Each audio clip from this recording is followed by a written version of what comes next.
દિયોદર ખાતે સેવાકીય પ્રવૃત્તિઓમાં હંમેશા અગ્રેસર રહેતું સદભાવના ગ્રુપ દ્વારા ગયા વર્ષે વાલ્મીકી સમાજના પ્રથમ વખત સમૂહ લગ્ન યોજવામાં આવ્યા હતા, જેમાં નવયુગલોએ પ્રભુતામાં પગલાં પાડ્યા. દિયોદર ખાતે સેવાકીય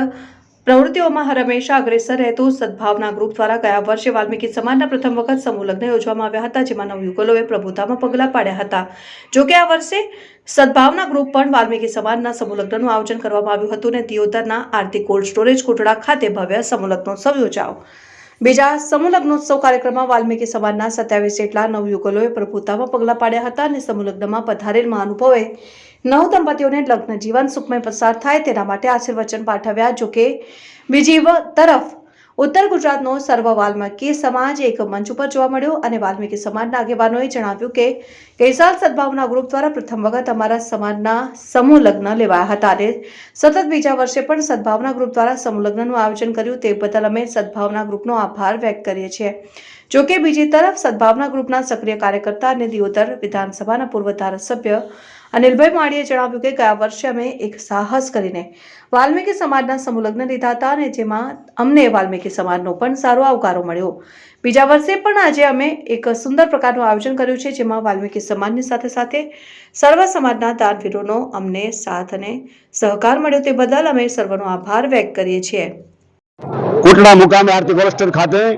અમારી સદભાવના સેવા ગ્રુપ આયોજિત વાલ્મીકી સમાજના દ્વિતીય સમૂહ લગ્નની અંદર આપ નિહાળી રહ્યા છો કે હજારોની સંખ્યાની અંદર અમારા વાલ્મીકી સમાજના ભાઈઓ, બહેનો, યુવાનો અને વડીલો આ સમૂહ લગ્નને માણવા માટે આવ્યા છે. આજે 27 નવયુગલ દંપતી એ પ્રભુતામાં પગલાં માંડે છે, ત્યારે હું સદભાવના ગ્રુપ વતી એમને ખૂબ ખૂબ શુભેચ્છા પાઠવું. એમનું જીવન ખૂબ મંગલમય, આનંદમય અને સમાજ માટે ઉત્તમ ઉદાહરણ પૂરું પાડે એ પ્રકારનું નીવડે એવી શુભકામના પાઠવું છું. આપ જોઈ રહ્યા છો કે આજના જમાનાની અંદર આજે પણ અછૂતા અને છૂતરાની વાત ચાલતી હોય ત્યારે અમારા સદભાવના ગ્રુપની અંદર તમામ સમાજના લોકો, બ્રાહ્મણથી લઈ વાણિયાથી લઈ માળી, પ્રજાપતિ, સુથાર, સોની તમામ કેવાય પ્રકારના જ્ઞાતિના લોકો ભેગા મળી અને એક આ વાલ્મીકી સમાજના સમૂહ લગ્ન કરવા એવો નિર્ધાર કર્યો. અને આજે મારે હર્ષ સાથે કહેવું પડે, ગૌરવ સાથે કહેવું પડે કે તમામ સમાજના યુવાનો, વડીલો અમારા મોભીઓ સાથે મળી અને આજે 27 દીકરીઓ વાલ્મીકી સમાજની જ્યારે અમારા આંગણે સદભાવના ગ્રુપ વતી જ્યારે એમના લગ્ન થઈ રહ્યા હોય, પ્રભુતામાં પગલાં મારી રહ્યા હોય, ત્યારે મારે એમને ખૂબ શુભેચ્છા પાઠવવાની અને વિશેષ આભાર વ્યક્ત કરવાનો મારે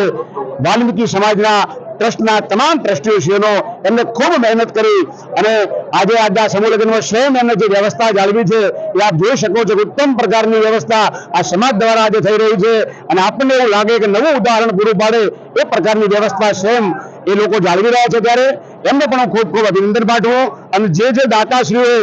આ સદભાવના સેવા ગ્રુપમાં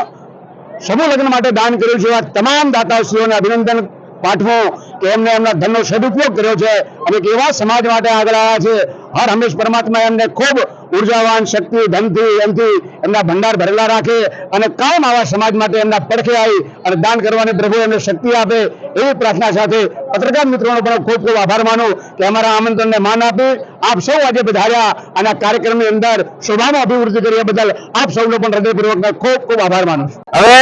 જણાવતા આનંદ થાય કે સદભાવના ગ્રુપ તરફથી બીજી વાર સમૂહ લગ્ન થઈ ચૂક્યા છે અને અમારા હજાર ટ્રસ્ટીઓને અભિનંદન પાઠવીએ, સદભાવના ગ્રુપને અભિનંદન પાઠવીએ કે આર્થિક રીતે વાલ્મીક સમાજ એક બહુ મોટું કાર્ય થઈ ચૂક્યું છે અને 27 દીકરીઓના પ્રભુતાના પગલાં અને બહુ પ્રોત્સાહન આપી અને નાના મોટા કાર્યને હું અભિનંદન આપું છું અને ફરી સદભાવના ગ્રુપને પણ અભિનંદન અમે પાઠવીએ છીએ કે